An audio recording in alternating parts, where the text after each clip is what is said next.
Hey guys. I'm Bob. I'm Barb. Together we make up HetteshWorld. It's Can-Am Ride Day. Where are we riding today? We're going to Butte, Montana. We're going to check out some polluted mines. It's all about toxin and pollution today. So stay tuned.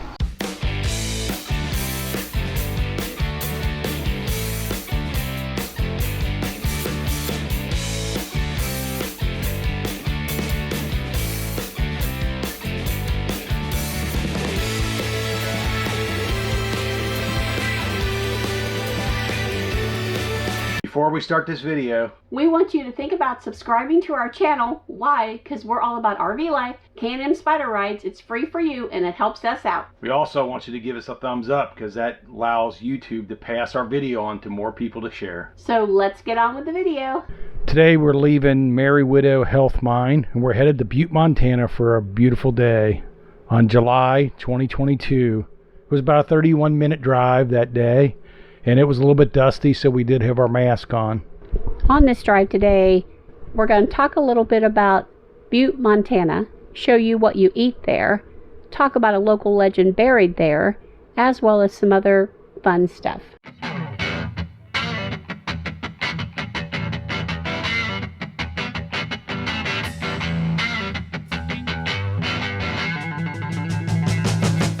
Placer gold was discovered in Butte, and that's its claim to fame in 1864. The gold soon played out, and it was demand for Butte's copper that made it the richest hill on earth.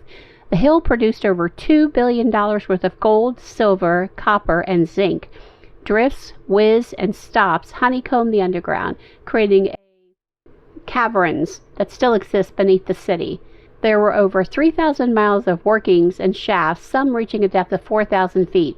In 1995, the Anaconda Company opened the Berkeley pit to mine low-grade metal. Butte is recognized by the National Park Service as a National Historic Landmark because it is at the heart of the labor history. All right, so we are at the Berkeley pit. This was the original gold and silver mine. In '82 it was shut down, and after they shut it down, the pump shut off, and then this mine pit filled up, and so it's And all the mining tunnels filled up too. Yeah, so I guess it's toxic. It's one of the biggest toxic waste dumps in the United States. It's full of minerals, basically, is what it is. Yep, and they've been working on trying to have a cleanup plan since '88. Yeah. They have approval for it finally, but they don't know when it's going to start or when it's going to happen. Yeah, they say it's bad for birds to land in this water. We're going to show you here in a little bit the pit. So they got some kind of like air rifles that shoots off every so often so the birds don't land and try to migrate here. Yeah, and they die right when they're on the water. $3 an adult Yep. to go into the mines. No senior discount. So we're no senior discount. What are you talking about? I will say I'm super sensitive to things, and when we were driving through town, I actually ended up putting my mask back up in some areas because I could taste it in the air. So let's go take a look and see what it looks like. Go into the light, Carol Ann. Go into the light. Go into the light, Bobby Edward. Go into the light. All these black stands you see around, these were the original entrances to the mine, and the mine went down for 5,000 feet. So when this lake filled up and this pit filled up, it filled up all those mine holes. And 1 year later, And you can see off into the distance, they're still doing mining. They're doing mining ore. Yeah, they're right? mining ore above ground now.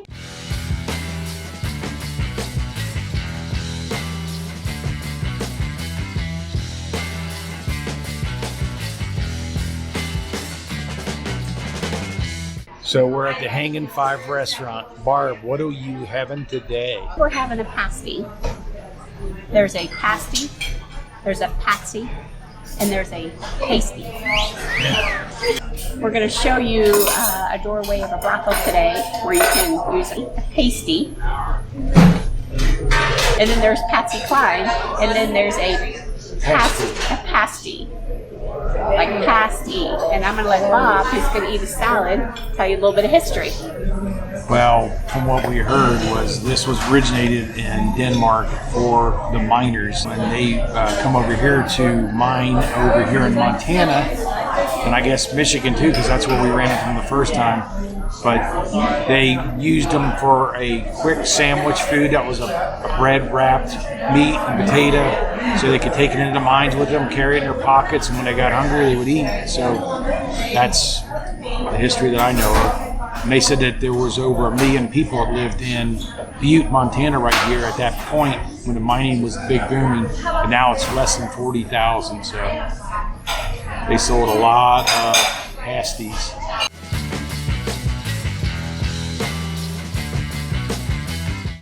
You put your gravy on it. What do you think? You cannot go wrong with meat, potatoes, and delicious flaky bread. Here's Barb taking her first bite of a pasty.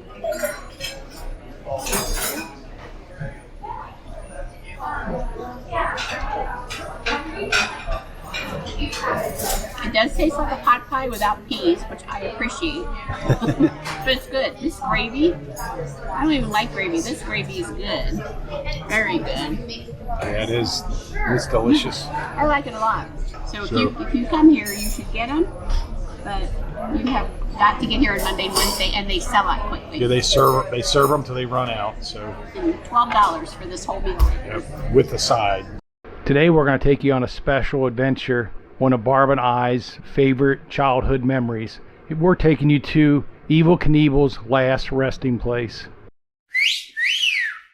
We didn't know it existed in Butte, Montana. When we looked up the history, we found that, and we said we have got to go to pay our respects to our childhood memories of Evel Knievel.